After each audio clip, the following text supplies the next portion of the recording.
Hoy empezamos un ciclo de un curso de economía. Otra economía es posible y necesaria, que va a estar a cargo del profesor Fernando Luengo. Este curso ha sido amadrinado por una de las organizaciones que formamos parte de la casa, que es la Asociación Cultura Boulevard Chamberí.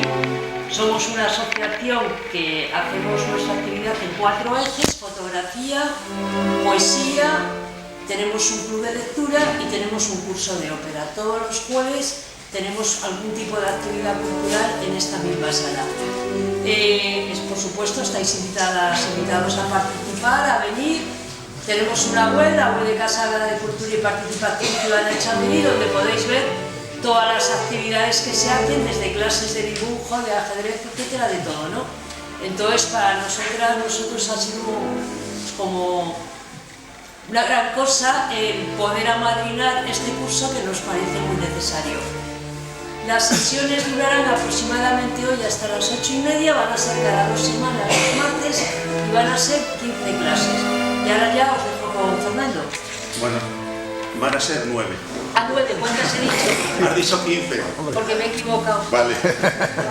Bueno, no es que quiera enmendar la plana así de primeras a nadie, pero van a ser 9. Bueno, muchas gracias, Lourdes. Muchas gracias a los compañeros que hacen el streaming. ¿Es streaming? Sí. La grabación.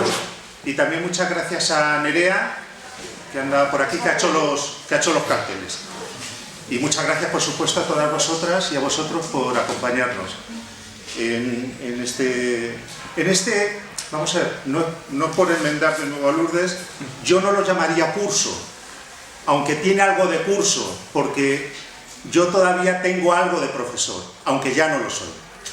Pero no quiere ser un curso, quiere ser un espacio de debate tranquilo.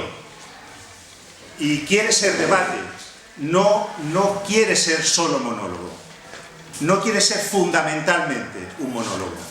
Yo voy a hablar, hoy es un poco especial porque es la presentación y quedan algunas cosas logísticas todavía por plantearos.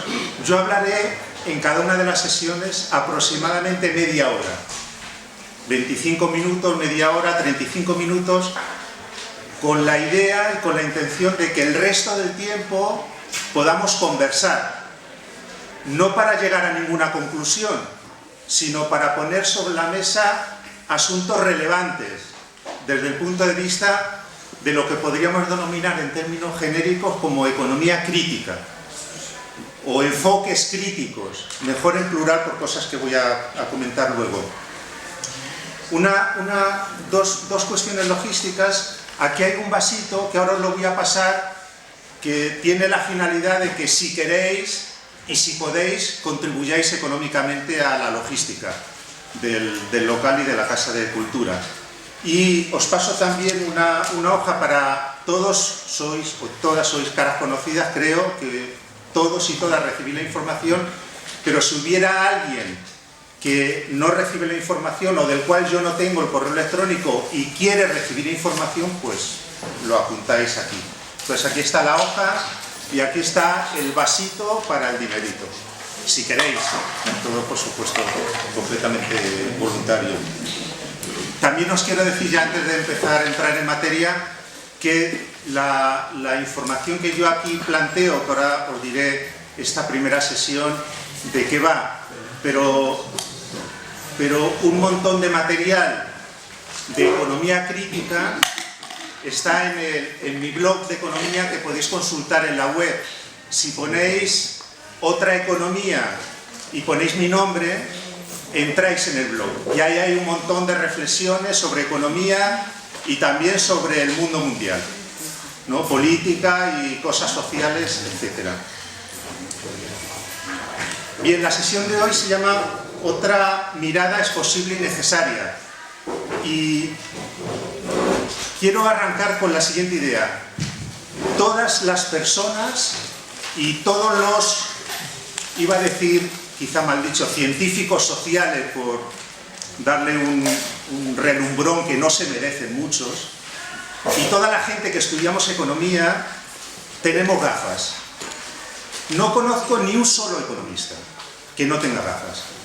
Para mí, gafas es una mirada que está condicionada por nuestros juicios de valor, nuestra cultura, nuestras lecturas, nuestra ideología, nuestro posicionamiento político, nuestros apriorismos, nuestros prejuicios, y eso determina qué consideramos relevante y qué nos parece que es periférico, incluso determina la manera en cómo encaramos los asuntos.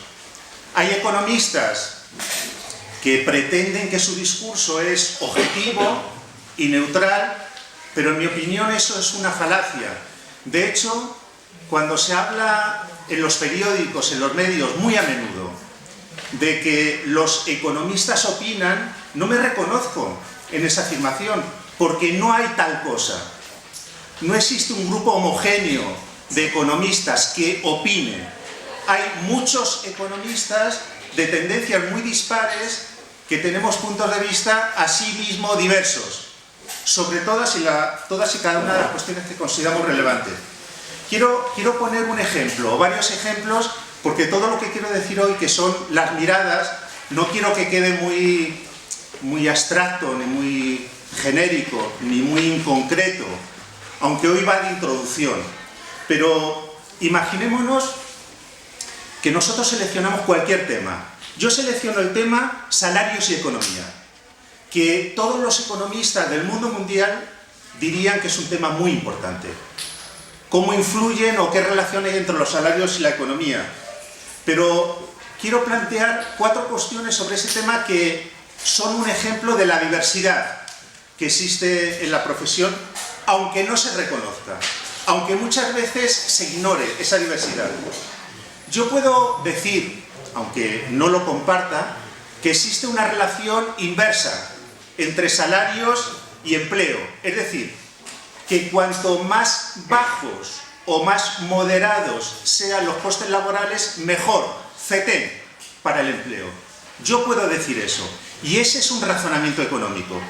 O puedo decir también que los salarios, el nivel de salarios, es clave para determinar la competitividad de las empresas. O puedo decir también que los salarios son un factor de innovación tecnológica decisiva en las economías. O finalmente puedo decir que los salarios son fundamentales en la configuración de la demanda agregada. Cada una de esas 4 cosas apunta en direcciones diferentes. Es el mismo tema, es salarios y economía, pero cada cosa apunta en un sentido muy distinto. Las dos primeras afirmaciones se traducirían en una política económica de moderación salarial.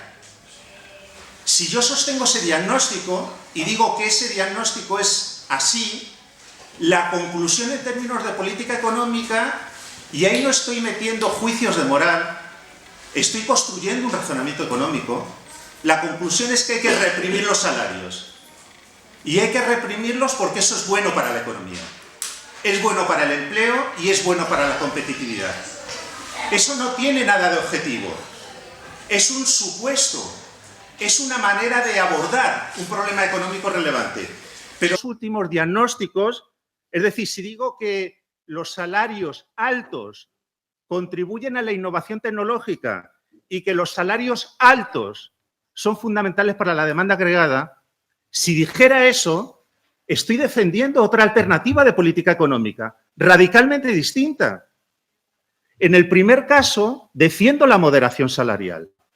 En el segundo caso, defiendo, en términos económicos, defiendo que los salarios sean altos. Pero no lo defiendo con una bandera social, lo defiendo con un razonamiento económico. Lo que quiero decir con esto primero es que hay muchas maneras, no hay un único discurso, no hay una única racionalidad económica. Hay racionalidades económicas muy distintas, muy heterogéneas. ¿Qué es lo que predomina en economía? Me resisto a llamar ciencia económica porque tengo muchas reservas a que la economía sea tal cosa, aunque he estado más de 35 años de profe de economía, pero tomo distancias de ese planteamiento. ¿Cuál es ¿Qué es lo dominante? A pesar de todo lo que ha llovido en los últimos 10 años, a pesar de la crisis, en las universidades domina un enfoque. ¿Domina cuánto? Mayoritariamente. Mayoritariamente. ¿Podemos decir que la crisis es el resultado de un fracaso, de una manera de pensar la economía? Podemos decir eso y lo que nos dé la gana. Lo que nos dé la gana. Pero sigue siendo absolutamente hegemónico el pensamiento económico convencional. Hegemónico. En primero, segundo, tercero, cuarto, en los máster y no digamos nada en las agendas de las políticas públicas. Pero, ¿por qué sigue siendo hegemónico?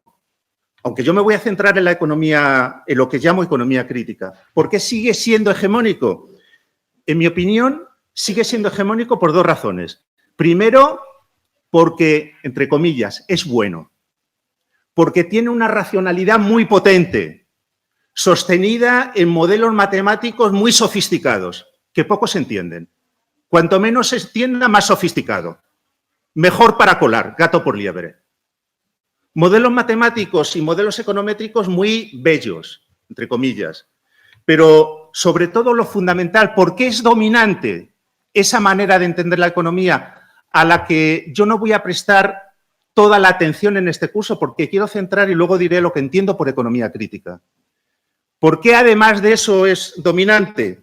Porque sus preocupaciones, sus preguntas, sus teorías, sus conclusiones se acomodan bien al poder.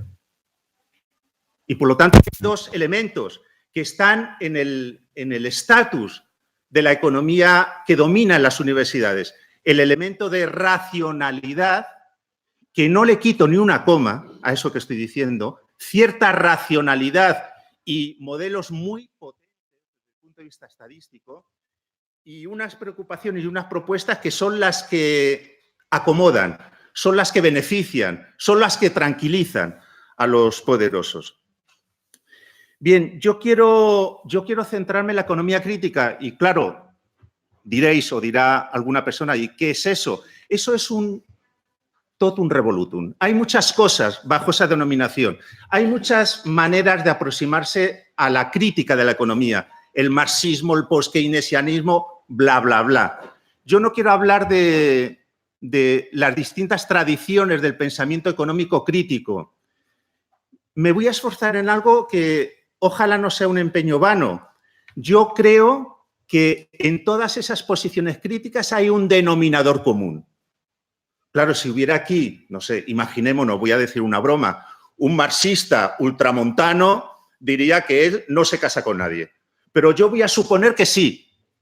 Voy a intentar encontrar ese denominador común que creo que existe en distintas corrientes y en distintas formas críticas de entender la economía. Y creo que además el enfoque crítico es necesario. Es urgente, es una urgencia internacional. Y es necesario porque pese a todo, pese a toda la sofisticación de los planteamientos, la economía convencional no ofrece explicaciones satisfactorias a la economía realmente existente, que es la que a mí me importa. La economía que se imagina los modelos me da lo mismo. No ofrece explicaciones satisfactorias.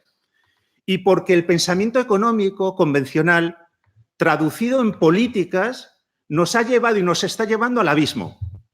No quiero ser catastrofista, pero los jóvenes que están peleando en las calles contra el cambio climático, el mensaje es este. No hay planeta B y hay que tomar medidas ya, porque nos estamos acercando a un punto de irreversibilidad.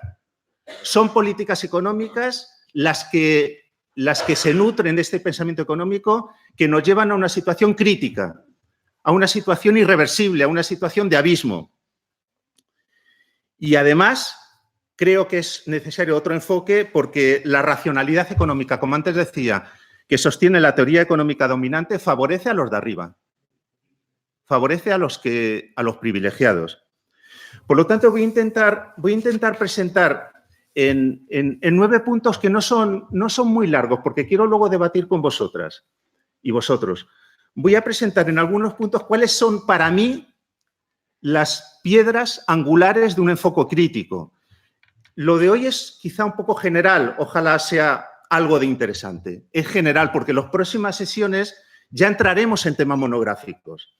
La siguiente tratará sobre el crecimiento y sus límites, la otra hablará del empleo y no sé qué, la otra hablará de la austeridad y no sé cuánto.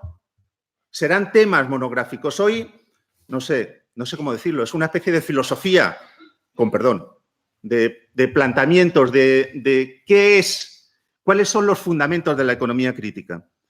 Y 9 puntos, en los que no me voy a extender demasiado, pero haré algunas consideraciones al respecto.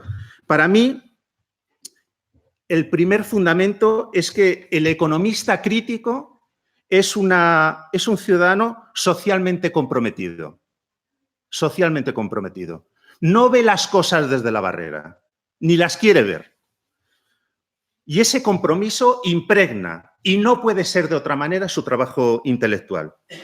El economista crítico, y yo quiero serlo, no oculta sus convicciones, no oculta sus juicios de valor, ni sus apriorismos, ni su ideología. Las formulamos explícitamente. Y las formulamos intentando que estos juicios no colonicen nuestro planteamiento, no lo sesguen hasta el punto de convertirlo en inaceptable. Por eso nosotros necesitamos que haya teorías abiertas, que sean objeto de diálogo y que sean objeto de contrastación, porque las teorías no son dogmas, las teorías conectan y no puede ser de otra manera, conectan con la vida y conectan con las personas. El economista convencional, por el contrario, pretende situarse como neutral, una persona neutral, ni frío ni calor. Una persona que tiene herramientas objetivas, que dan lugar a un razonamiento a sí mismo objetivo y pretende que los juicios de valor queden fuera del análisis, pero en realidad los juicios de valor empantanan el análisis, impregnan completamente el análisis, mucho más porque no los ha formulado, mucho más porque los hace pasar como elementos objetivos, como si formaran parte de esa racionalidad económica. Esta para mí es la primera cuestión, muy importante. Nosotros somos y queremos ser y no podemos dejar de ser ciudadanos comprometidos. Esta es la primera cuestión para mí de un enfoque crítico. La segunda cuestión, son muy importantes las preguntas. ¿Qué preguntas se hace un economista crítico? Muchas, pero voy a plantear algunas. Las visiones críticas se preguntan, por ejemplo, sobre las causas de las crisis económicas cíclicas y, por lo tanto, parten de que el capitalismo entra en crisis cíclicamente, cada cierto tiempo, y pretende analizar también las causas del desempleo y del infraempleo estructural, o del aumento de la desigualdad, o la existencia de un norte y un sur, o el funcionamiento oligárquico de los mercados. Estas y otras preguntas, e intenta identificar cuáles son las causas de fondo de estas preguntas. Si yo no me hago estas preguntas, entonces no abro una hoja de ruta de análisis. Estas son preguntas centrales para cualquier economista crítico, sea marxista, sea postkeynesiano, sea institucionalista.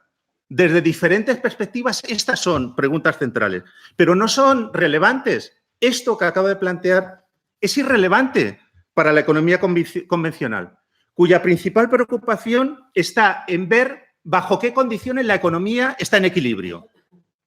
Para la economía convencional importa sobre todo el equilibrio, porque en el equilibrio se juntan oferta y demanda, en el equilibrio se vacían los mercados, en el equilibrio hay pleno empleo. ¿Bajo qué condiciones una economía está en equilibrio y los factores que pueden perturbar ese equilibrio?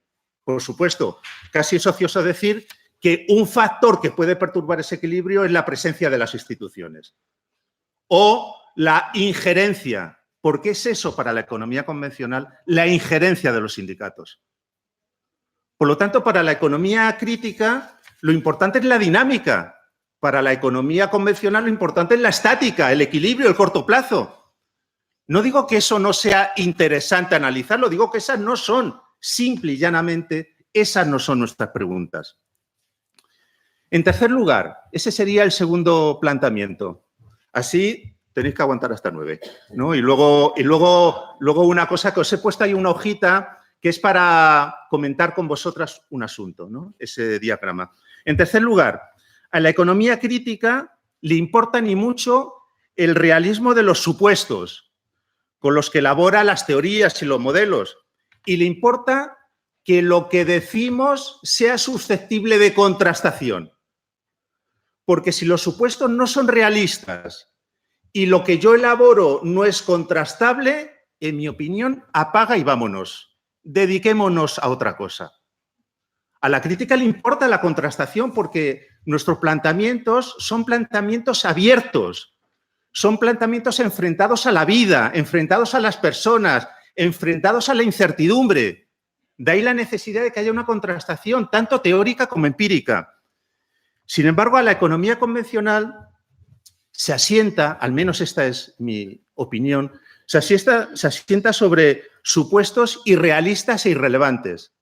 Por ejemplo, es irrealista construir todo un edificio económico a partir del supuesto de la competencia perfecta. Joder, ¿dónde está eso? ¿En qué planeta existe competencia perfecta? ¿O en qué planeta existe ese homo económico racional, ese hombre, ojo, con la perspectiva de género, ese hombre económico racional que decide todo de manera eficiente? Si yo elaboro mi conocimiento sobre la base de supuestos que son irrelevantes y son irrealistas, todo lo que diga a continuación me sobra. Y si yo construyo un edificio teórico que es una religión, que no admite contrastación, que no admite diálogo, entonces estoy hablando de un dogma de fe. Esto no es economía. Y esto, sin embargo, se nos ha hecho pasar por economía. En cuarto lugar, una cuestión que para mí es clave y es, yo creo, clave para todas vosotras. La buena economía crítica es consciente de que los procesos económicos forman parte de la biosfera, que la economía es un subsistema, no es un sistema cerrado que se explica a sí mismo, es un subsistema. Formamos parte de algo más amplio, donde está la naturaleza, los materiales, la vida, los ecosistemas.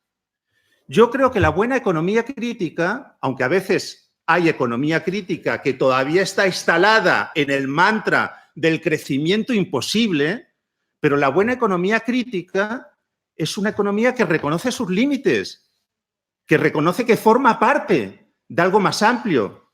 Y además es una economía que es consciente, aunque muchas veces no lo integra en el análisis, es consciente de que importa y mucho el ámbito de los cuidados, lo que desde la economía feminista se llama la esfera reproductiva. Por lo tanto, existe la economía. En el formato convencional, yo digo que no. La economía sin el mundo natural, sin los ecosistemas y la economía sin el trabajo de los cuidados simplemente no existe. No es que explique mal las cosas, es que es una falacia, es una ficción. Por eso la buena economía crítica tiene que insistir en este asunto.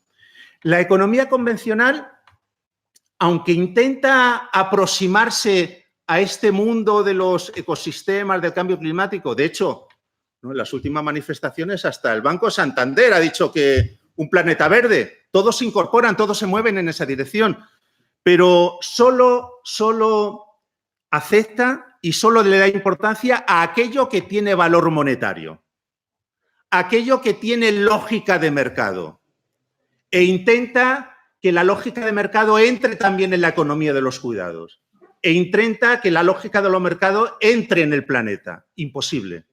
Imposible que esas lógicas queden subsumidas en el mercado. Por lo tanto, la economía convencional, ¿qué hace? Ignorar. La mayor parte de la economía convencional ignora y cuando lo integra de manera limitada, parcial, sesgada, en mi opinión, completamente insuficiente. La economía crítica, en quinto lugar, defiende la necesidad de introducir en el análisis económico otras variables distintas de las que utilizamos habitualmente. Nuestro icono, al cual hincamos 1000 veces las rodillas, el PIB, lo cuantitativo, el crecimiento. La buena economía crítica tiene que trascender y trasciende o intenta trascender ese elemento. Intenta que haya otros indicadores que incluyan variables cualitativas y, por supuesto, cuestiona, y en España hemos tenido economistas extraordinarios, José Manuel Naredo y otros, cuestionan todo el sistema de cuentas nacionales. Todo el sistema, todo el edificio de las cuentas nacionales, sostenido en el Producto Interior Bruto. Producir y luego, ¿qué más? Producir. Y más adelante, producir. Porque eso es posible y porque eso es positivo. Luego comentaré algo de este asunto. Porque eso es posible y porque eso es positivo. Para la economía convencional, solo es relevante aquello que tenga un precio. Solo es relevante, por mucho que luego en lo concreto vemos que se manipulan a diestro y siniestro los precios. Los grandes oligopolios, los grandes monopolios controlan los precios porque son empresas que tienen capacidad para regular los mercados, para intervenir, para organizar los mercados. No compiten unas con otras de manera indefinida. No, compiten en el terreno de los oligopolios. Pero solo es relevante aquello que se puede expresar en términos monetarios y que tiene un precio. Llegamos al sexto punto, que para mí es completamente crucial y que es una verdadera línea roja entre la economía crítica, ya digo, economía crítica muy en general, porque si habláramos en concreto de las escuelas, pues habría mucha tela que cortar, pero no me importa la tela que haya que cortar, porque busco dónde están esos elementos de diálogo que nos distinguen del pensamiento conservador. La economía crítica tiene un planteamiento de economía política.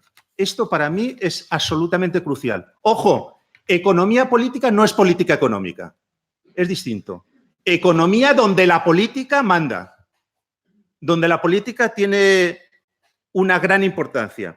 Y tiene una gran importancia porque en el enfoque de economía política es muy relevante las clases sociales, o los lobbies, o los grupos. La economía crítica no plantea un enfoque micro, sino un enfoque macro político. Las clases, los lobbies, las relaciones de poder, las posiciones de privilegio y subalternidad, la pugna. Esto es absolutamente crucial, porque esto condiciona el rumbo de la economía. No se puede entender la economía sin esto. Si yo dejo fuera del análisis porque me estorba, porque me incomoda para la elaboración de los modelos, si yo dejo fuera del análisis las clases sociales, cualquiera que sea la configuración actual, no estoy defendiendo que ahora podamos hablar en términos de clase obrera, como hablaba Marx, Engels y otros, o en términos de burguesía. No estoy diciendo eso. Sea cual sea la configuración de las clases, importan. Importa porque las clases determinan muchas cosas. Determinan la configuración institucional, determinan las políticas económicas. Esta perspectiva es radicalmente ignorada.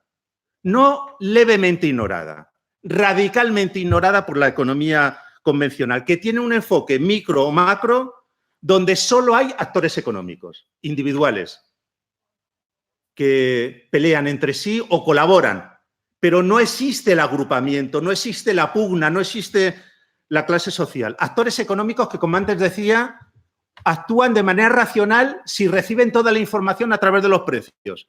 ¿Y qué más? Se acabó. No busquéis más en la economía convencional. A partir de ahí se desarrolla mucha teoría, pero no busquéis más contenido. Actores económicos individuales dispersos que reciben información a través de los precios y que esa información la utilizan toda de manera racional, para conseguir un mercado eficiente. Ese es el ADN de la economía convencional. Y, por supuesto, desde esta perspectiva, la política queda fuera. La política es una intromisión. Sin embargo, para nosotros, para la gente que queremos hacer economía crítica, la política, en el sentido más amplio, el gobierno, las instituciones, las regulaciones, impregnan y enriquecen el razonamiento económico. No solamente es que entren por la puerta de atrás en el razonamiento económico, es que impregnan, y no puede ser de otra manera, ni debe ser de otra manera, el razonamiento económico. El séptimo punto que para mí distingue la economía crítica de la convencional, los críticos ponemos en el centro de todo la desigualdad. Pero para mí la desigualdad no es algo que entre por la cocina a la economía.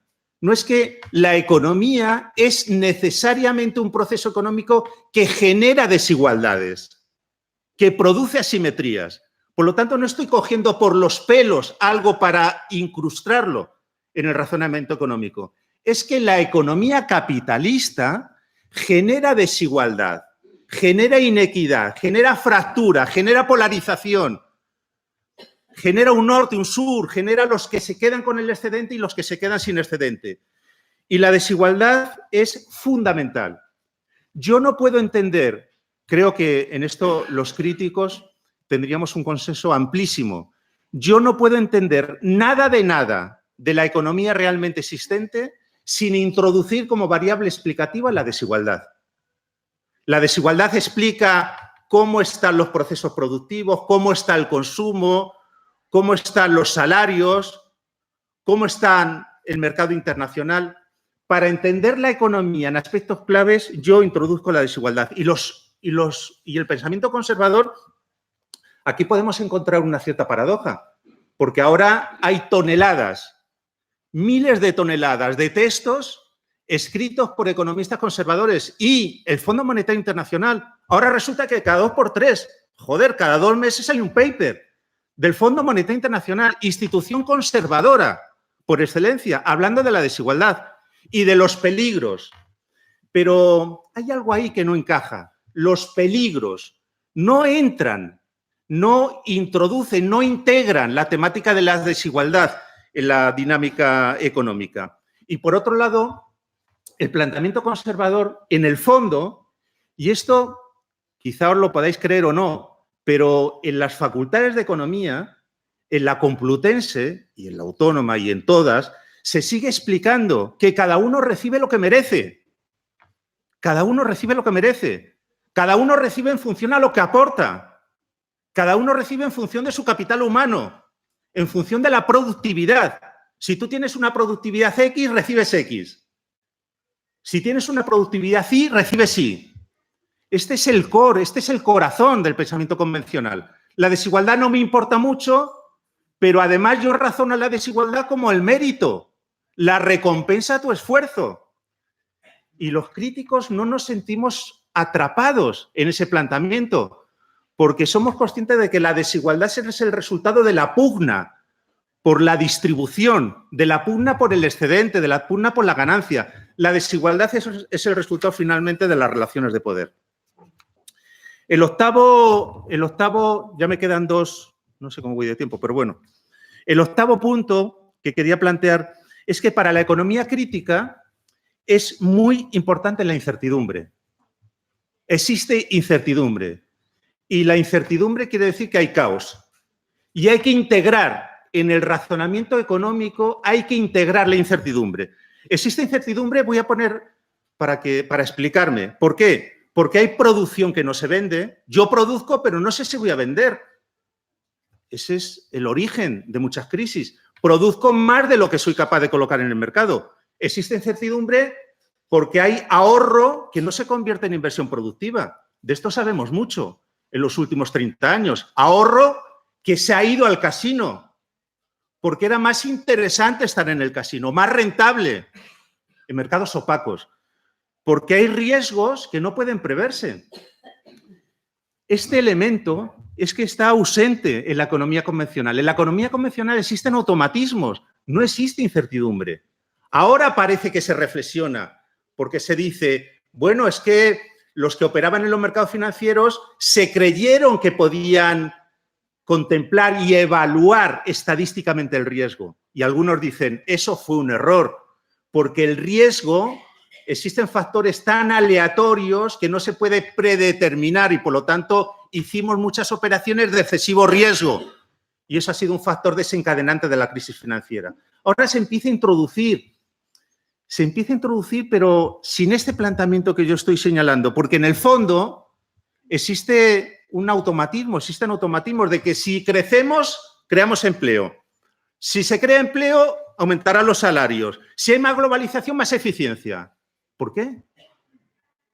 ¿Cuál es el razonamiento? ¿Cuál es la base empírica? Más bien al contrario, yo podría aportar ahora toneladas de evidencia empírica que apuntan justamente en la dirección contraria. crecimiento sin empleo, empleo sin más salarios y globalización más ineficiente. Pero estos automatismos son el corazón de la economía convencional. Y el noveno punto, bueno, he puesto 9, pero a lo mejor otra persona podría poner 28 o 5. Yo he puesto 9, no sé por qué. Porque me ha parecido que eran, en todo caso, sin pretender hacer una lista, me ha parecido que era relevante. Los enfoques críticos, yo creo que cuestionan el antagonismo entre mercado y Estado, ¿no? ¿Existe un antagonismo? ¿Dónde está esa evidencia? Más bien nos preguntamos, o deberíamos preguntarnos, ¿cómo se articula el mercado y el Estado? ¿Es que alguien conoce alguna experiencia capitalista? La Inglaterra de la que vio nacer la industrialización, ¿alguien conoce alguna experiencia donde el Estado no interviniera desde el primer día de manera decisiva para favorecer el proceso de acumulación del capital inglés? ¿O alguien piensa que en Estados Unidos no interviene sistemáticamente el Estado? El Estado interviene, por lo tanto, no se trata de contraponer. Yo creo que la buena economía crítica no contrapone Estado y mercado, sino que busca las maneras en cómo el Estado se articula, se complementa o entra en colisión con el Estado. Y además la economía crítica, y este es un elemento muy importante, no valora la actuación del Estado en términos de mercado, en términos de eficiencia mercantil, y no lo valora porque no quiere valorarlo y porque no puede valorarlo. Imaginémonos que todo este movimiento contra el cambio climático se condujera, cristalizara en medidas. ¿Alguien piensa de verdad que esas medidas las podría tomar el capital privado? ¿Alguien lo piensa? ¿Alguien se cree eso? Es imposible. Eso nos lleva a un callejón sin salida. Pensar que los recursos de una envergadura enorme que hay que movilizar para salvar el planeta los puede movilizar capital privado es un sinsentido. Por lo tanto, nosotros creemos, o creo que creemos, que la actuación de los Estados no se puede juzgar con criterios mercantiles. La economía convencional lo tiene claro. Lo tiene claro en teoría, porque luego en la práctica el Estado, mirar la crisis, ¿no? Los Estados, el Estado y el Banco Central Europeo, que es Estado, ha acudido, ha salvado a los bancos privados. Ha habido una intervención masiva del Estado. El Estado ha regalado decenas de miles de millones de euros. Regalos sin contrapartida a los bancos. No les ha pedido ni les está pidiendo nada a cambio de ese desembolso multimillonario. Por lo tanto, en la práctica, en el capitalismo que realmente existe, que es el que a mí me importa, en la práctica, el Estado está al servicio de los mercados. Pero en la teoría se sostiene que los Estados son injerencia. Los Estados distorsionan a los mercados. Yo creo que ese es un planteamiento que simple y llanamente no se sostiene. Bien, esto para mí son 9 puntos centrales. ¿No? Ahora podemos debatir, pero yo de estos 9 puntos centrales no me muevo ni medio milímetro. Bueno, si me convencéis, sí, pero no me muevo, porque los he pensado. Son línea roja. Es línea divisoria entre el pensamiento convencional, sabiendo que hay muchas aproximaciones, y el pensamiento crítico, sabiendo asimismo que hay mucha diversidad. Os he dejado un diagrama que me parecía curioso, si os apetece echarle un vistazo, donde pongo 2 partes. En ese diagrama hay 2 partes. Uno que pone territorio de la economía convencional. Toma, aquí hay.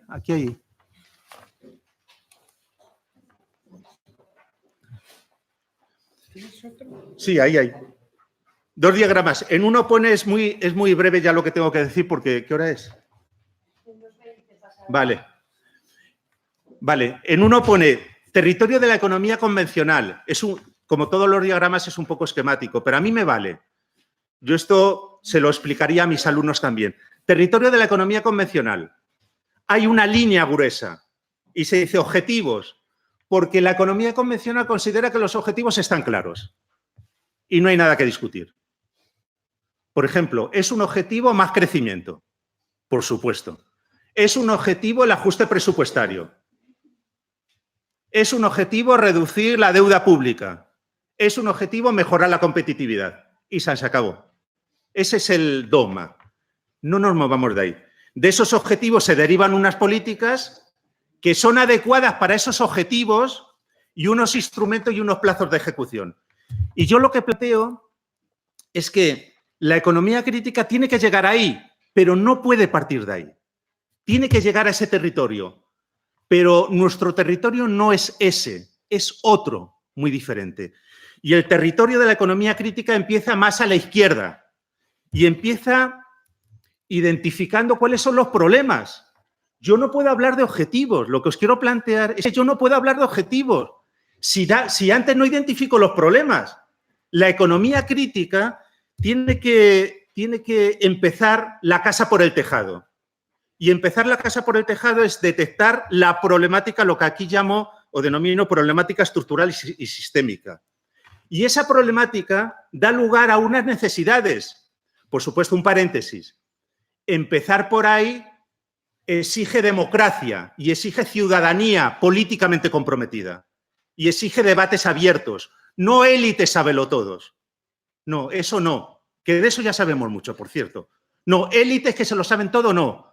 Debates abiertos, democráticos y participativos, donde se discute de los problemas, debates donde no solo haya técnicos, que los técnicos se lo saben todo o creen que se lo saben todo, la ciudadanía comprometida, politizada y participando. Problemática, y esa problemática se convierte en necesidades. ¿Qué necesitamos? ¿Qué queremos? ¿Y qué queremos? Entonces hay que entrar para conseguir eso que queremos. ¿Cuáles son las restricciones materiales?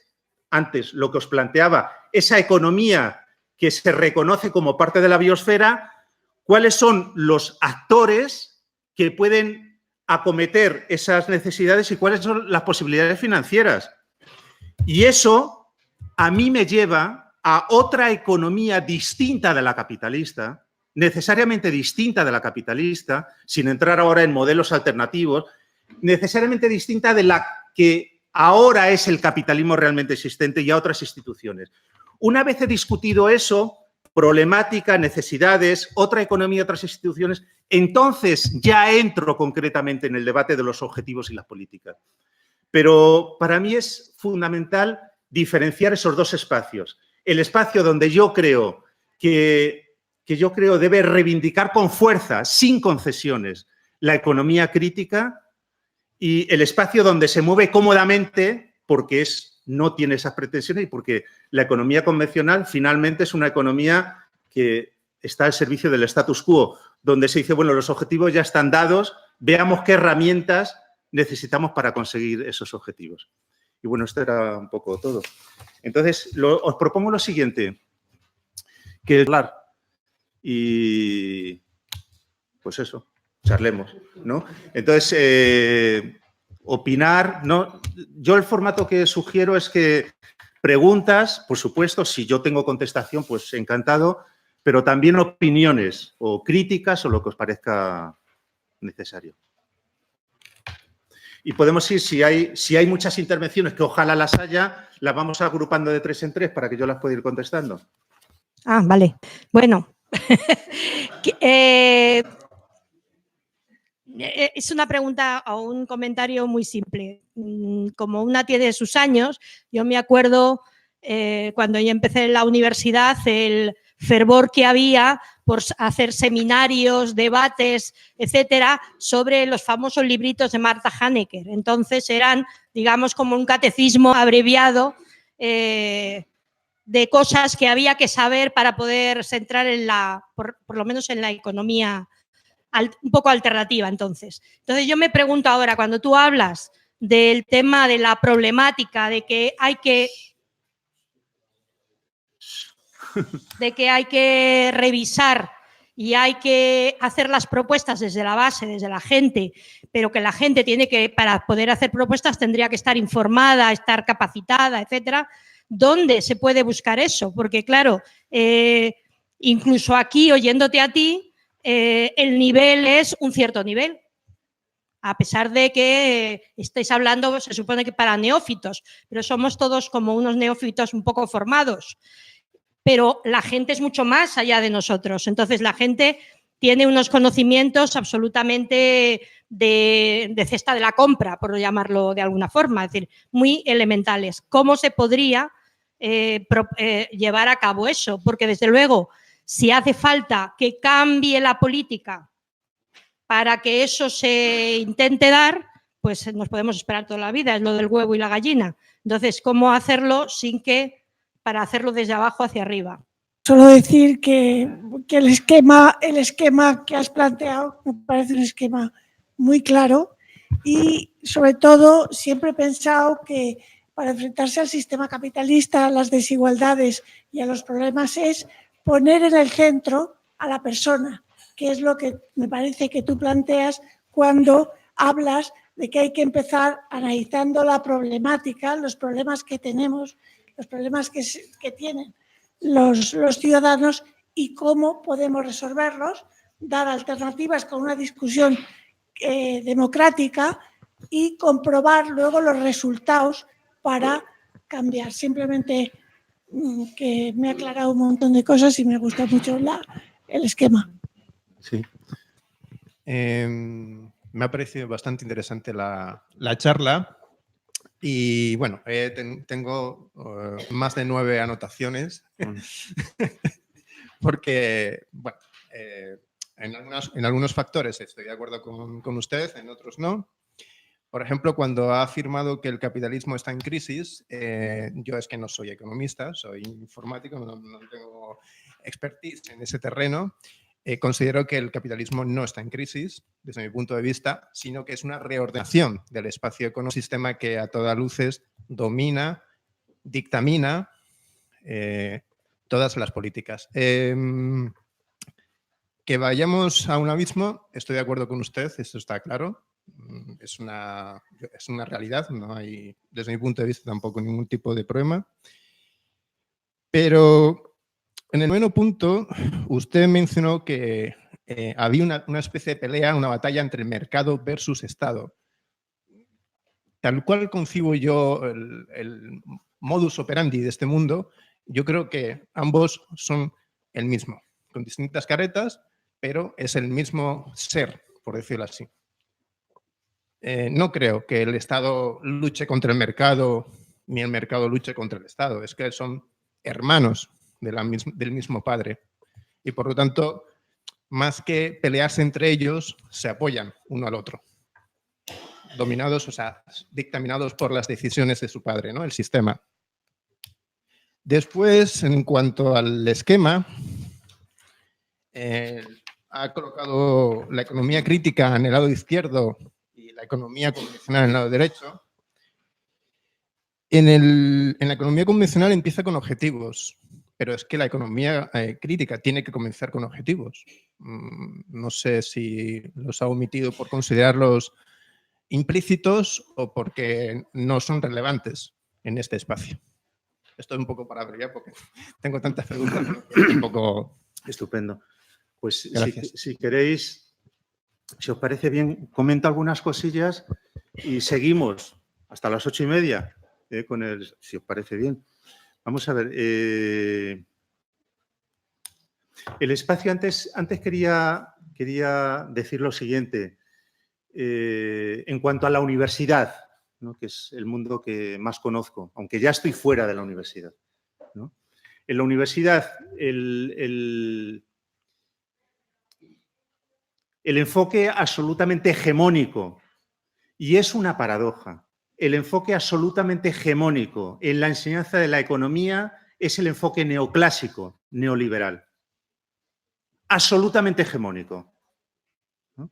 El otro día hicimos un acto que estuvo muy bien, donde vinieron 3 profesoras de la Universidad en activo, de la Universidad Rey Juan Carlos y de la Universidad Complutense, en FUEN Ecosocial, y las preguntaron, porque el debate era universidad y cambio climático, y preguntaron, oye, ¿algo se mueve en la universidad? ¿Algo se mueve en la docencia universitaria? Y preguntaron también, ¿algo se ha movido entre el estudiantado? Y yo me quedé un poco de piedra cuando dijeron, nada. En la Complutense y en la Rey Juan Carlos no ha habido debate. No ha habido movimiento. Entre los afines sí, en los departamentos se juntan los progres y hablan, pero un debate de los profesores en los departamentos universitarios, un posicionamiento colectivo, un debate entre los estudiantes, una posición que salieran a la calle para decir, esta es la visión de la universidad. En fin, es un poco descorazonador, pero no está mal tampoco saber qué está ocurriendo en la realidad, ¿no? Porque tenemos que tomar nota. Entonces, quiero decir que lo que se enseña en la universidad y lo que se filtra o lo que se dice en los medios de comunicación, en los periódicos especializados y en los periódicos generalistas, es el mantra, ¿no? Por poner el ejemplo en los medios, ¿no? Continuamente se afirma que es necesario que quien salga ganador de estas elecciones tome nota, porque hay que seguir cumpliendo el objetivo de déficit público. ¿Hay alguien que cuestione eso? En los medios de comunicación, en los periódicos, en la universidad. Parecería que hacer una buena economía es cumplir, es reducir el déficit público. Si me preguntáis a mí, y yo lo expondré en una clase, yo digo que no, que es absurdo. Es un objetivo que hay que desterrar como objetivo prioritario de la política económica. Estoy en contra de que la política económica se articule en torno a un objetivo de déficit público y de deuda. Pero el espacio dominante está ahí. Y hay espacios críticos, ¿no? Hay blogs, hay movimientos, hay corrientes de pensamiento económico crítico. Quiero decir que a pesar, y es algo, diría que en la universidad casi es una proeza, porque los espacios académicos para los críticos se les han ido arrebatando poco a poco, ¿no? Y quedan departamentos que son, casi diría yo, trincheras, ¿no? Y a pesar de todo, algo se mueve, que diría el otro. Hay discusiones en los espacios críticos y desde los enfoques críticos se está haciendo buena economía. O sea, buena economía, buenos diagnósticos, buenas propuestas. Y nosotros yo cuando planteaba este acto es mi modestísima contribución a un proceso que ojalá hubiera más de esto. Yo soy de los que creen que la economía hay que llevarla a la ciudadanía. Yo creo en eso. A lo mejor es una chorrada. Yo creo que no es una pérdida de tiempo. Y que la economía no puede ser el espacio donde los técnicos dictaminen con conocimiento supuestamente técnico. No puede ser. Y no puede ser una materia donde las élites políticas dictaminen lo que les dé la gana, sean de un signo o de otro. Sean de un signo o de otro. No estoy de acuerdo con ese proceso. Creo que hay que llevar los debates, en general los debates sociales y políticos, y la economía. Claro, yo intento, y ojalá lo consiga, intento llevar un debate, pero no en clave técnica, no me importan las técnicas, ni entro en si los indicadores aquí o allá. Por eso el objetivo de estas 9 sesiones es, estos son los problemas, estos son los diagnósticos y estas son mis alternativas, ¿no? Cuando hablemos del empleo yo diré, ¿cómo se puede gestionar el empleo? ¿Cómo se puede crear empleo? Y yo daré algunas ideas para compartirlas con vosotras, si queréis, si seguís todas las sesiones. Este es mi convencimiento. Hay que construir desde abajo y por eso que la Casa de Cultura ofrezca estos espacios para este tipo de actividades me parece un verdadero lujo. Pero no solamente aquí, en la calle, en los barrios, en todos los lados. Hay que llevar la economía a la gente. Esto es el cambio. El cambio no es solo políticamente conseguir tal o cual cosa. Este es el cambio. El cambio es que haya debate económico y político donde todo el mundo que quiera participe. Porque esto es una semilla que queda, creo yo, o me parece que puede ser así, y que esto es tejido social, esto es movimiento, esto es otra política. Y todo lo demás es un rollo macabeo. Esto es otra política. Hacer estas cosas donde está la gente, para conversar, para dialogar, no para imponer. Porque ya os he dicho, yo he tratado de sistematizar un enfoque crítico, pero seguramente si quien diera la charla estuviera aquí, pues a lo mejor hubiera hecho otra sistematización. Quiero decir que no pretendo, por supuesto, sentar cátedra.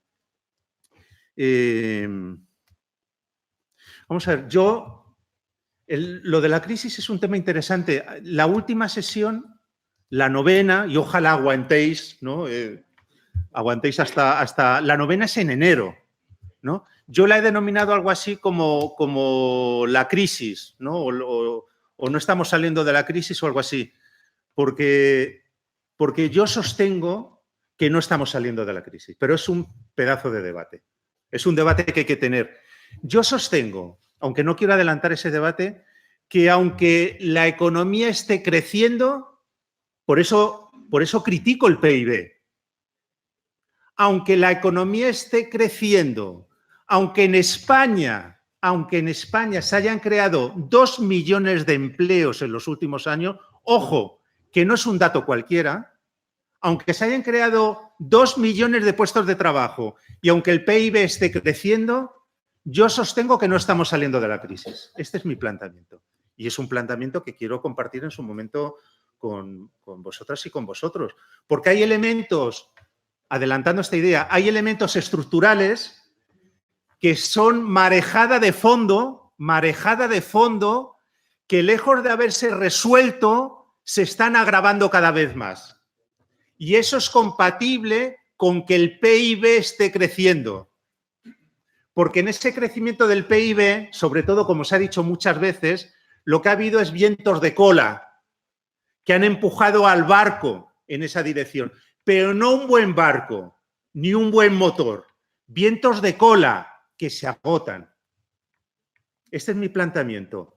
Que es compatible que haya cierta mejora económica en términos macro y que el mar de fondo, que por cierto explica la crisis, no se corrija, sino que se esté agravando. Y fijaros que aquí no estoy metiendo nada de la disputa comercial, de la subida de los aranceles, de la guerra del sur, de Latinoamérica, de Irak, de Turquía. No meto nada. Simplemente los elementos de la propia crisis nuestros. Pero reconozco que es un debate, y es un debate muy importante. Y entiendo que la crisis, en esto sí estoy de acuerdo y también me gustará abordarlo más adelante, no solo es crisis, es recomposición.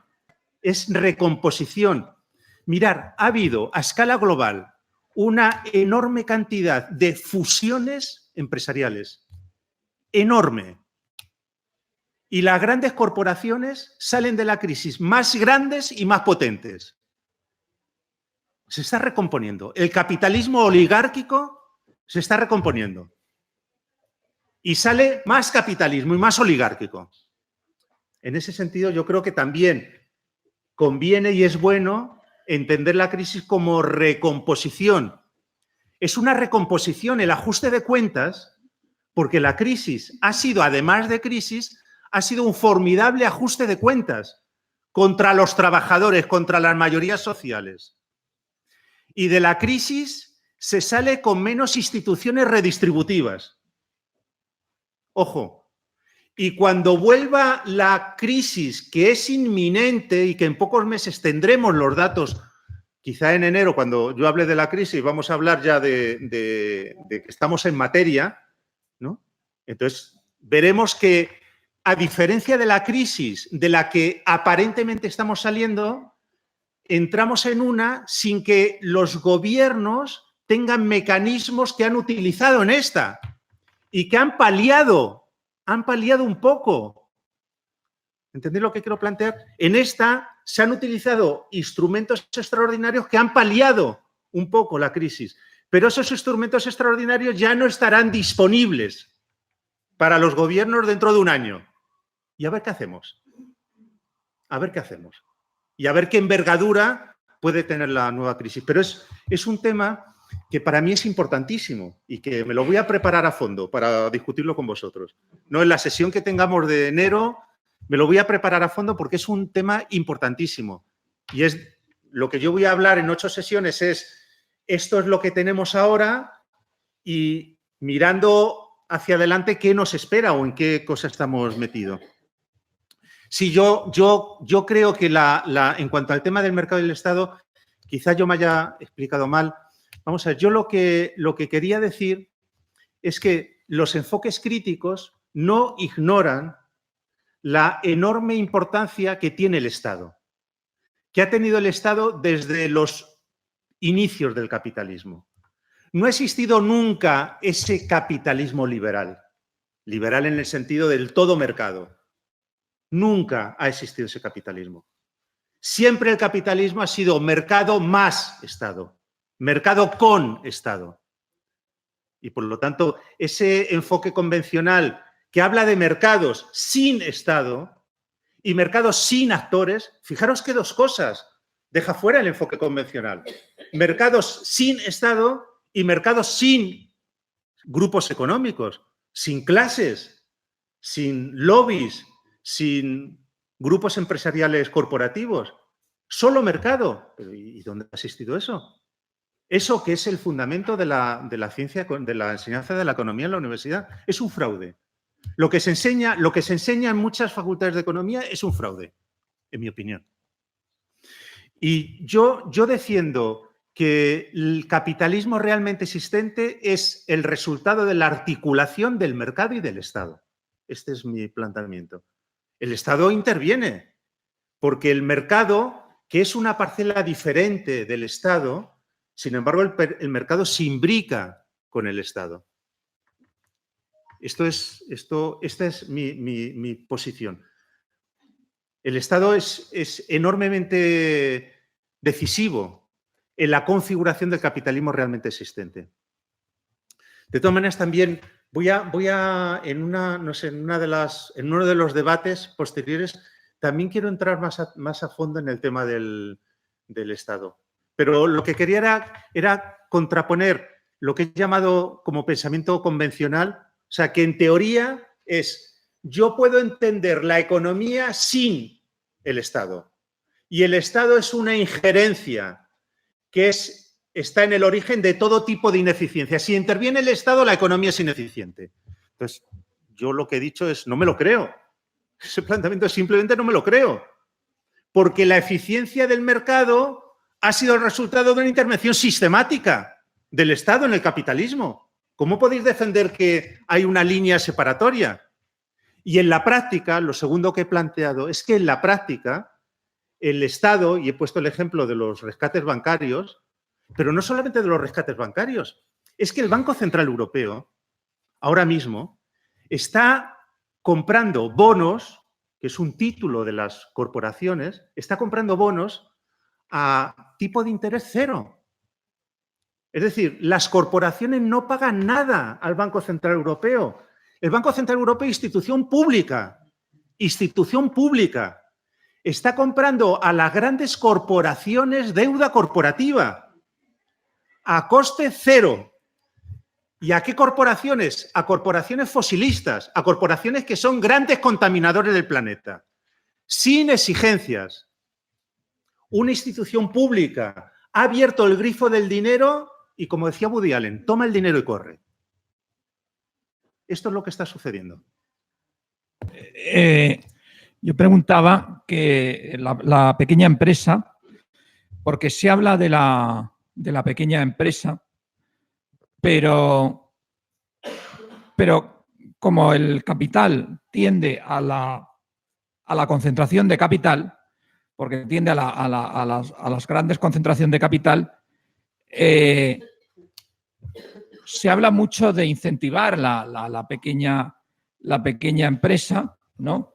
Y de dar, en fin. Pero la pregunta es, supongo yo, que el Estado tendrá que intervenir en todo, ¿no? Porque esa pequeña empresa también es un competidor peligroso para la gran empresa y para... Entonces, ¿cómo va a ser esa intervención del Estado que beneficia a todos?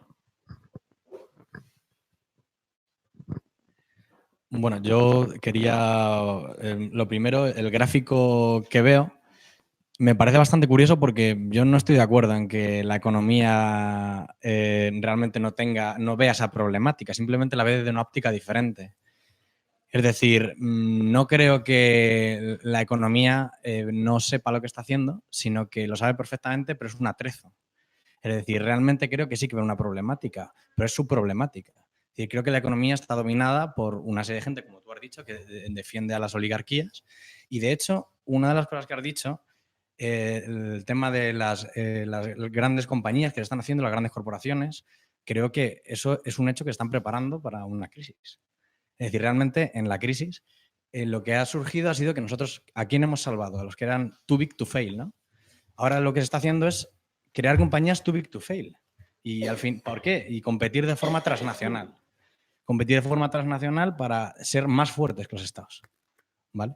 Entonces yo, el tema de que no se vea la problemática, no se vean las necesidades, sí, pero se ven desde otra óptica que no es la que ha comentado la compañera, ¿no? Que no es la humana. Creo que sí que se ven unos problemas, en unas necesidades, pero no entramos todos en esas necesidades y en esos problemas. Y quería preguntarte cómo crees tú que se va a afrontar a nivel estatal, europeo, por ejemplo, cuando venga esa crisis por la que todas las compañías transnacionales ya se están preparando. Y realmente yo no veo un plan claro. Todo el mundo lo avisa, pero nadie... O sea, entiendo que desde la economía crítica sí que hay... O sea, el plan sería casi empezar, ¿vale? Pero la que vamos a ver realmente, que lamentablemente me temo que de aquí a enero no va a ser la economía crítica, ¿qué crees que va a suceder?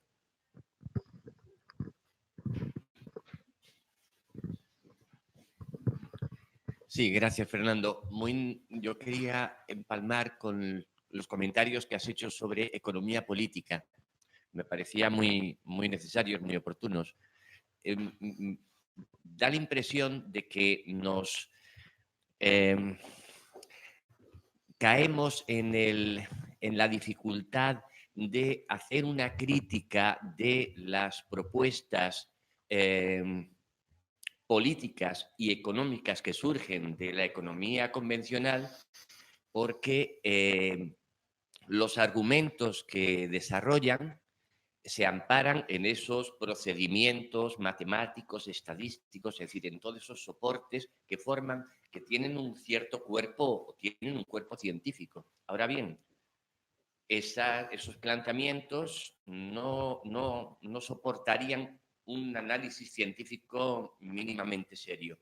La economía o es economía política o no,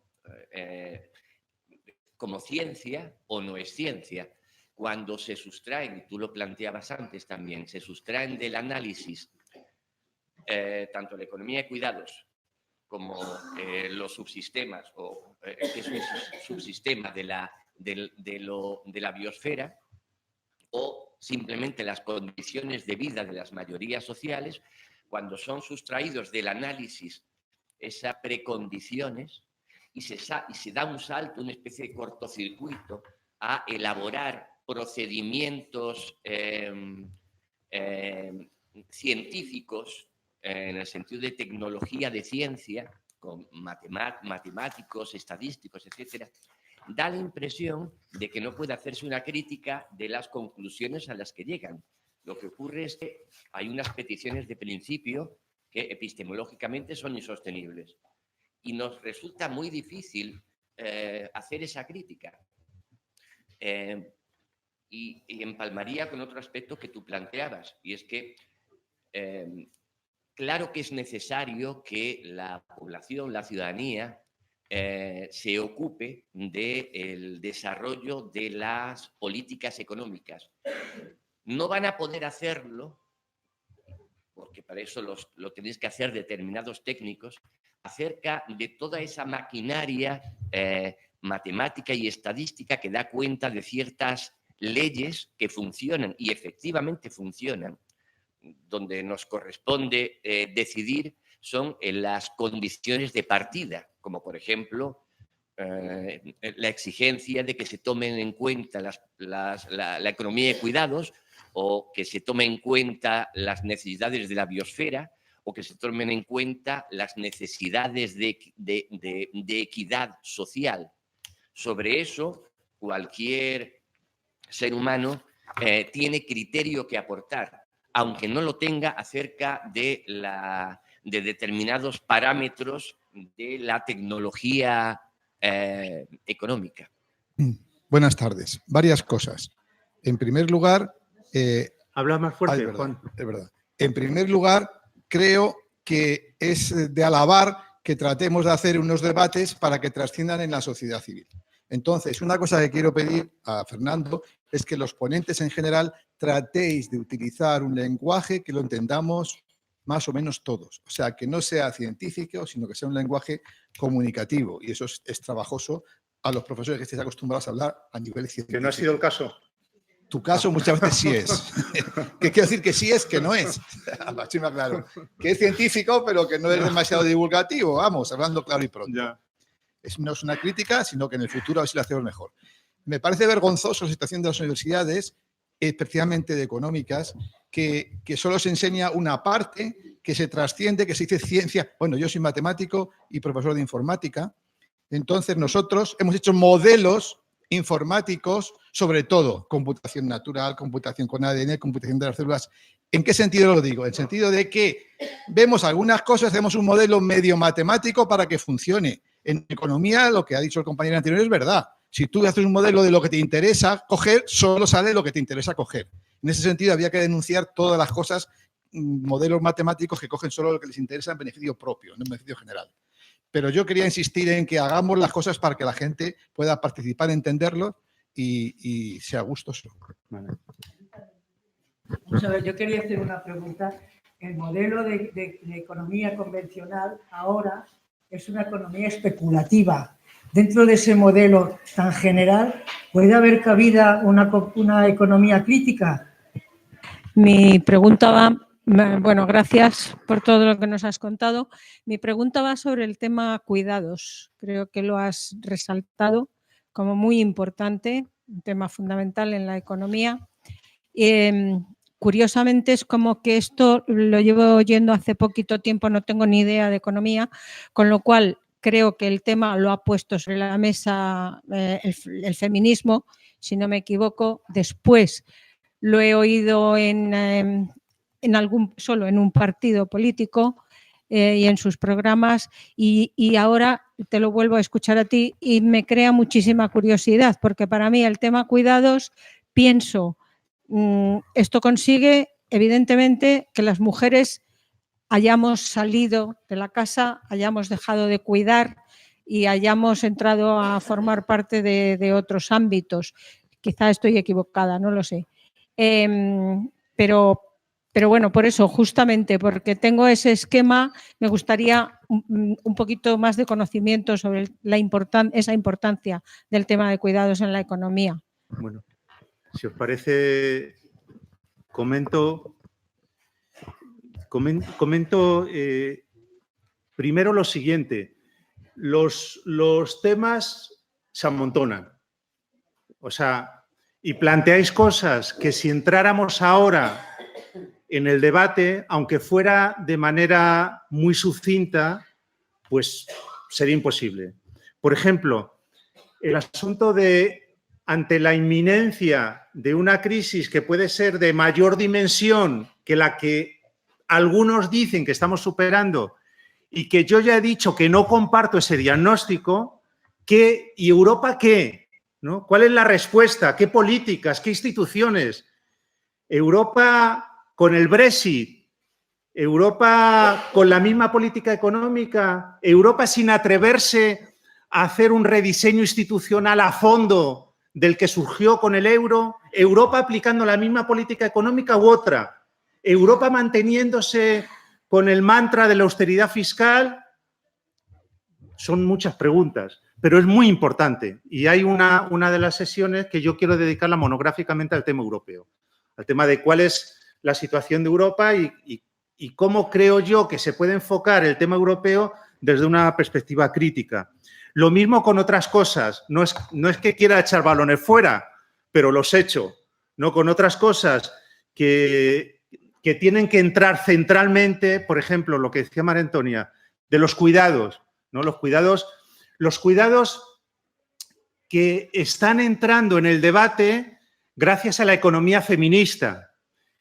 Y hay estadísticas que antes no disponíamos y ahora ya tenemos cierto material estadístico. Por ejemplo, horas dedicadas al trabajo de cuidado no remunerado, ¿no? Y hay estudios que sostienen que el número de horas, el trabajo no remunerado de cuidados supera al número de horas que se realizan en el mercado.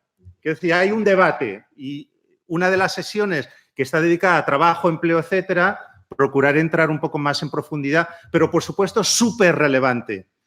Y la economía crítica todavía no lo ha integrado como se merece el tema, con la importancia que tiene en general. Me importa mucho el asunto de la comunicación porque es que yo me esfuerzo mucho, Juan. No, bueno, si no lo he conseguido, vale, me esfuerzo más. Pero yo, vamos a ver, el asunto es que yo no quiero que estas sesiones sean técnicas, ni quiero utilizar un lenguaje que me aleje de vosotras y de vosotros. Quiero precisamente construir el argumentario de manera que todos podamos entender lo que yo estoy planteando para discutirlo. Por lo tanto, no, me gusta lo que dices porque para mí es fundamental que me entendáis y que yo pueda comunicar y que podamos hablar. Ya he dicho que para mí es lo más importante, no tanto soltar el rollo o no solo soltar el rollo. Por lo tanto, es absolutamente clave. Vamos a ver, el asunto de las necesidades, estoy de acuerdo con lo que plantea Félix, necesidades, derechos, pero, en fin, era un poco eso, porque identificar las necesidades yo lo entendía también como exigir derechos, porque la satisfacción de esas necesidades va de la mano del reconocimiento de unos derechos. Es verdad que hay necesidades, por ejemplo, las referidas al cambio climático y las referidas al trabajo de cuidados, que la economía convencional, interpretándolas en clave monetaria, intenta acercarse a ellas. Por ejemplo, la regulación de los derechos de emisión en el tema de las emisiones de CO2, ¿no? Se intenta ofrecer una solución desde el mercado. Pero yo quería hacer un planteamiento más general. La economía convencional lo que plantea es que hay una hoja de ruta inexorable en términos de política económica. Y se acabó. Una hoja de ruta que si yo concreto un poco más, lo que quiero plantear, una hoja de ruta y decime si hay alguna variación en los últimos años, que pasa por más mercado, privatizaciones, moderación salarial, ajuste presupuestario, reducción de deuda, más crecimiento y más competitividad. Y decirme si eso ha cambiado medio milímetro en los últimos años. Esa es la hoja de ruta. Esos son los objetivos. Por eso yo he dicho, ese no es mi territorio. Porque yo no puedo discutir incluso esos objetivos si antes no identifico necesidades.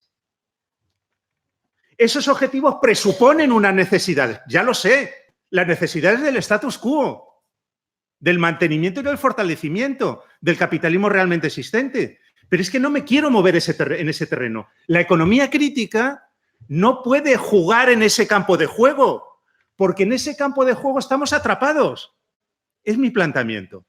Estamos atrapados y nuestra negociación será en cuánto tiempo tengo para cumplir los objetivos de déficit. Dame tiempo. En lugar de cumplirlo mañana, déjame que los cumpla pasado mañana. Flexibilicemos los objetivos de déficit. Es que la economía crítica tiene que ser más exigente, tiene que situarse en otro campo de juego y tiene que decidir, vamos a jugar otro partido. No quiero jugar tu partido porque tu partido, las reglas están marcadas y las has fijado tú. Quiero jugar otro partido. Y en ese otro partido están las necesidades de la gente, las necesidades de la mayoría social. Y hay que abrir debates ciudadanos y después no es mi competencia, ni yo aquí voy a entrar en nada. Abrir debates ciudadanos que luego tengan una articulación política, pero eso ahora mismo me da lo mismo. Ni sé si pueden tener articulación política, ni sé si hay partidos que quieran hacer esto. Ni me importa de momento. Ahora, aquí. Me importa mucho, pero no aquí. Pero para mí la clave es abramos un debate ciudadano. Abramos un debate. ¿Qué queremos? ¿Qué necesitamos? sabiendo, y esto forma parte del debate, que todo al mismo tiempo no se puede conseguir y que no todas las necesidades tienen el mismo rango. Hay necesidades que son postergables, a lo mejor, pero tiene que ser resultado de un debate ciudadano. Otras son absolutamente prioritarias y hay que atenderlas con un plan de emergencia, pero tenemos que abrir un debate ciudadano, democrático, participativo y articularlo, pero yo no puedo entrar ahí, y articularlo políticamente. Pero el debate es la clave, debates ciudadanos, pero una vez identifiquemos las necesidades habrá que ver qué actores, porque antes he dicho, alguien cree, alguien sueña con que lo que están pidiendo los movimientos ecologistas y los jóvenes en la calle, ¿alguien piensa que eso lo puede concretar el capital privado? Pero si es que el capital privado se está enriqueciendo con la contaminación. Las grandes corporaciones hacen negocio contaminando el planeta. Esta es la realidad. Tendrá que haber algún tipo de acción pública, pero primero tendré que identificar las necesidades y su relevancia. Y una vez eso en un debate abierto, ciudadano, democrático, político, entonces habrá que ver qué actores y qué recursos. Y dado que no hay recursos para cumplir todos los objetivos, esto sí se enseña a los estudiantes del primer día de carrera, queremos mucho pero tenemos poco. ¿Cómo ordenamos las prioridades? Habrá que ver con esos recursos cuáles son urgentes y deben formar parte de un plan de emergencia a corto plazo y qué otros se pueden demorar en el tiempo y cómo articular unos con otros. Y ahí estaba la línea de mi propuesta. Discutamos de eso, pero eso no es lo que se lleva. Eso no es lo que se lleva. Lo que se lleva es, estos son los objetivos, esta es la política económica. Déficit, lo que antes he dicho. Una vez acepto ese campo de juego, tengo que jugar con esas reglas. Si acepto ese campo de juego, juego con esas reglas. Entonces tengo que hablar, a ver, ¿qué objetivos? ¿Y qué metas? ¿Y en cuánto tiempo? ¿Y qué instrumentos? No, regate corto. No, yo no quiero el regate corto. Yo no defiendo en economía el regate corto. Defiendo un juego con más calado estratégico. Y yo creo que eso forma parte de una cultura económica que no puede ser privativa de expertos. No creo en los expertos. No confío en los expertos. No digo que luego, por supuesto, Óscar, estoy de acuerdo, los técnicos tendrán que poner la guinda a las reflexiones, el cómo en técnico, pero el debate que yo defiendo no es un debate técnico, es un debate ciudadano y político sobre temas de economía. Y es un debate que necesita democracia, la democracia que no tenemos ahora mismo. Pues hay que ampliar los espacios de intervención social desde abajo. Y por eso este tipo de actividades, más allá de que venga poca gente o mucha gente, para mí son decisivas. Esta es la nueva política y lo demás es un rollo malayo. Esta es la nueva política. Hacer las cosas desde abajo y llevar los debates, con la sugerencia que dice Juan, ¿no? Que yo creía que estaba en ello, pero bueno, llevar los debates con capacidad para comunicar. Es un esquema muy simple, pero este es un poco mi planteamiento.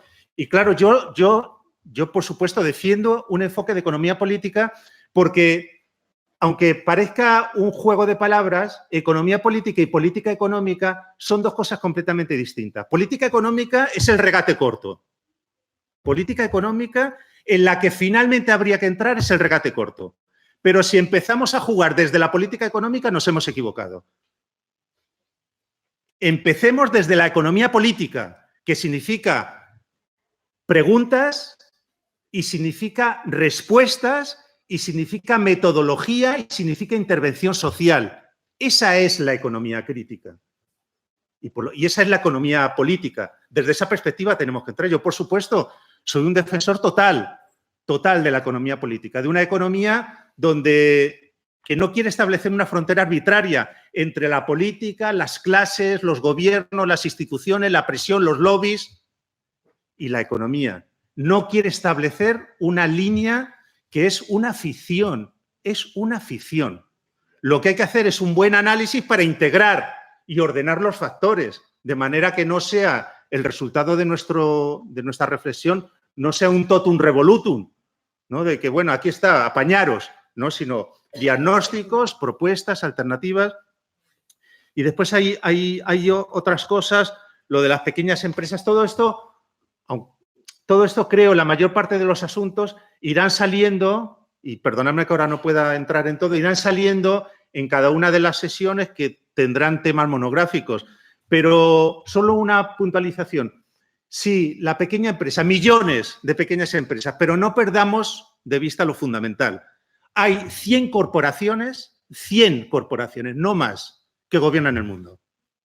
Y cuando hablamos de las exportaciones de Suecia, estamos hablando de 4 empresas. Esta es la economía que realmente existe. 4 grandes corporaciones realizan el 60% de todas las exportaciones de Suecia. No lo olvidemos. Es un mundo de grandes corporaciones que controlan, pero grandes corporaciones no solamente es que sean grandes, es que si reparamos en las conexiones accionariales y familiares y la propiedad cruzada de acciones, etcétera, tenemos que un número pequeñísimo de familias, de empresas y de corporaciones tienen las riendas de la economía. Y este es el tejido informal. A estos no los vota nadie. A estos no los vota nadie. Ni necesitan presentarse a las elecciones. Estos son los que mandan. Y estos son los que han hecho un negocio formidable con la crisis económica. Bueno, pues si queréis nos vemos el próximo día.